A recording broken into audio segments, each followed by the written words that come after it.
மது ஏய் சாப்பாடு ஐக்கு போட்டு வச்சிட்டு வா போய் சாப்பிடலாம்.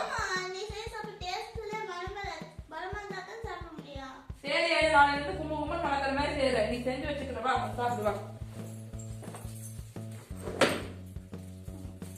எல்லாம் கும்பகும்பன் மணக்கும் சூப்பரா இருக்கும். இவ்வளவு பெரிய ரூம்பே மணக்குது. இத்தனோட சாப்பாடு மணக்காத நல்லா அள்ளி வாயில போட்டு சும்மா மணக்கும் போய் இனிமேல் அம்மா சமையல் ரொம்ப மனமா இருக்கும். நல்ல மனமா இருக்கும்.